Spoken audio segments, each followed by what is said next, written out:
L'emplacement était superbe pour bâtir une ville.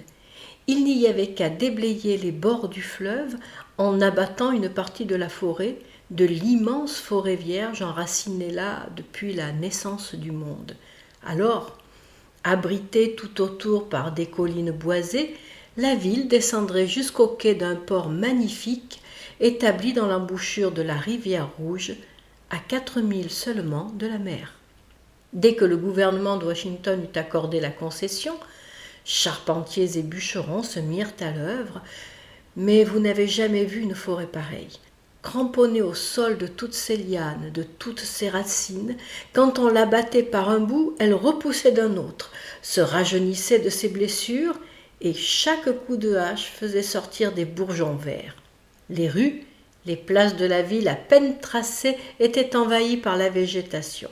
Les murailles grandissaient moins vite que les arbres et, sitôt élevées, croulaient sous l'effort des racines toujours vivantes. Pour venir à bout de cette résistance où s'émoussait le fer des cognets et des haches, on fut obligé de recourir au feu. Jour et nuit, une fumée étouffante emplit l'épaisseur des fourrés, pendant que les grands arbres au-dessus flambaient comme des cierges. La forêt essaya de lutter encore, retardant l'incendie avec des flots de sève et la fraîcheur sans air de ses feuillages pressés. Enfin, l'hiver arriva. La neige s'abattit comme une seconde mort sur les grands terrains pleins de troncs noircis, de racines consumées. Désormais, on pouvait bâtir. Bientôt, une ville immense, tout en bois comme Chicago, s'étendit au bord de la rivière Rouge, avec ses larges rues alignées, numérotées, rayonnant autour des places, sa bourse, ses halles, ses églises, ses écoles, et tout un attirail maritime de hangars, de douanes, de docks d'entrepôts, de chantiers de construction pour les navires. La ville de bois, Woodstown, comme on l'appela, fut vite peuplée par les essuyeurs de plâtre des villes neuves. Une activité fiévreuse circula dans tous ces quartiers, mais sur les collines environnantes, dominant les rues pleines de foule et le port encombré de vaisseaux, une masse sombre et menaçante s'étalait en demi-cercle. C'était la forêt qui regardait. Elle regardait cette ville insolente qui lui avait pris sa place au bord du fleuve, et 3000 d'arbres gigantesques. Tout Woodstown était fait avec sa vie à elle. Les hauts mâts qui se balançaient là-bas dans le port, ces toits innombrables abaissés l'un vers l'autre jusqu'à la dernière cabane du faubourg le plus éloigné. Elle avait tout fourni, même les instruments de travail, même les meubles, mesurant seulement ses services à la longueur de ses branches. Aussi, quelle rancune terrible elle gardait contre cette ville de pillards. Tant que l'hiver dura, on ne s'aperçut de rien. Les gens de Woodstown entendaient parfois un craquement sourd dans leurs toitures, dans leurs meubles. De temps en temps, une muraille se fendait, un comptoir de magasin éclatait en deux bruyamment. Mais le bois neuf est sujet à ces accidents et personne n'y attachait d'importance. Cependant, aux approches du printemps, un printemps subit, violent, si riche de sève qu'on en sentait sous terre comme un bruissement de source, le sol commença à s'agiter, soulevé par des forces invisibles et actives. Dans chaque maison, les meubles, les parois des murs se gonflèrent, et l'on vit sur les planchers de longues boursouflures comme au passage d'une taupe. Ni porte, ni fenêtre, rien ne marchait plus. « C'est l'humidité, disaient les habitants. Avec la chaleur, cela passera. » Tout à coup, au lendemain d'un grand orage venu de la mer, qui apportait l'été dans ses éclairs brûlants et sa pluie tiède, la ville, en se réveillant, eut un cri de stupeur. Les toits rouges des monuments publics, les clochers des églises, le plancher des maisons et jusqu'au bois des lits, tout était saupoudré d'une teinte verte, mince comme une moisissure, légère comme une dentelle. De près, c'était une quantité de bourgeons microscopiques où l'enroulement des feuilles se voyait déjà. Cette bizarrerie des pluies amusa sans inquiéter, mais avant le soir, Des bouquets de verdure s'épanouissaient partout sur les meubles, sur les murailles. Les branches poussaient à vue d'œil. Légèrement retenues dans la main, on les sentait grandir et se débattre comme des ailes. Le jour suivant, tous les appartements avaient l'air de serre. Des lianes suivaient les rampes d'escalier. Dans les rues étroites, des branches se joignaient d'un toit à l'autre, mettant au-dessus de la ville bruyante l'ombre des avenues forestières. Cela devenait inquiétant.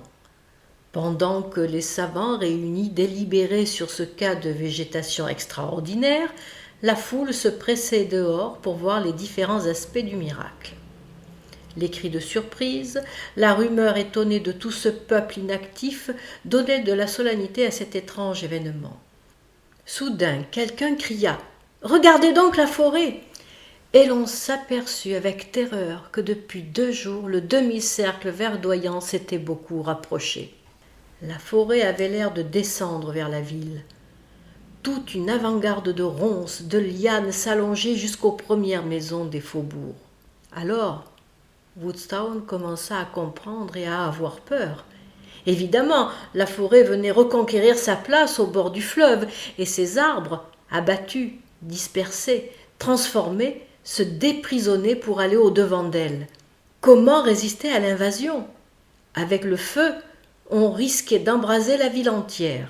Et que pouvaient les haches contre cette sève sans cesse renaissante, ces racines monstrueuses attaquant le sol en dessous, ces milliers de graines volantes qui germaient en se brisant et faisaient pousser un arbre partout où elles tombaient.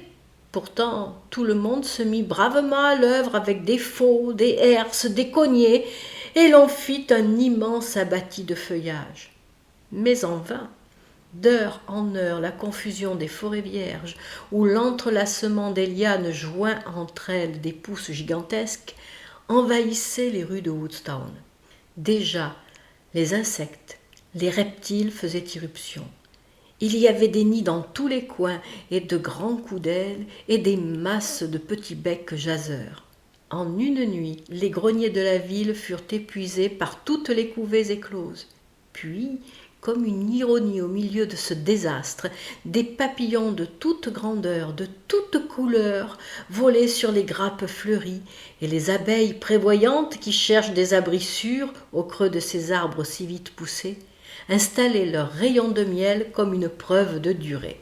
Vaguement, dans la houle bruyante des feuillages, on entendait les coups sourds des cognets et des haches, mais le 4e jour, tout travail fut reconnu impossible. L'herbe montait trop haute, trop épaisse. Des lianes grimpantes s'accrochaient aux bras des bûcherons, garrottaient leurs mouvements. D'ailleurs, les maisons étaient devenues inhabitables. Les meubles, chargés de feuilles, avaient perdu leur forme.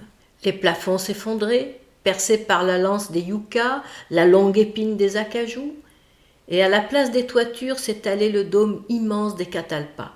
C'est fini, il fallait fuir. À travers le réseau de plantes et de branches qui se resserrait de plus en plus, les gens de Woodstown épouvantés se précipitèrent vers le fleuve, emportant le plus qu'ils pouvaient de richesses, d'objets précieux. Mais que de peine pour gagner le bord de l'eau. Il n'y avait plus de quai, rien que des roseaux gigantesques. Les chantiers maritimes où s'abritaient les bois de construction avaient fait place à des forêts de sapins, et dans le port tout en fleurs, les navires neufs semblaient des îlots de verdure. Heureusement qu'il se trouvait là quelques frégates blindées sur lesquelles la foule se réfugia, et d'où elle put voir la vieille forêt joindre victorieusement la forêt nouvelle. Peu à peu, les arbres confondirent leurs cimes, et, sous le ciel bleu, plein de soleil, l'énorme masse de feuillage s'étendit des bords du fleuve à l'horizon lointain. Plus trace de ville, ni de toit, ni de murs. De temps en temps, un bruit sourd d'écroulement, dernier écho de la ruine, où le coup de hache d'un bûcheron enragé retentissait sous la profondeur du feuillage. Puis, plus rien que le silence vibrant, bruissant, bourdonnant, des nuées de papillons blancs tournoyant sur la rivière déserte. Et là-bas, vers la haute mer, un navire qui s'enfuyait, 3 grands arbres verts dressés au milieu de ses voiles, emportant les derniers émigrés de ce qui fut Woodstown.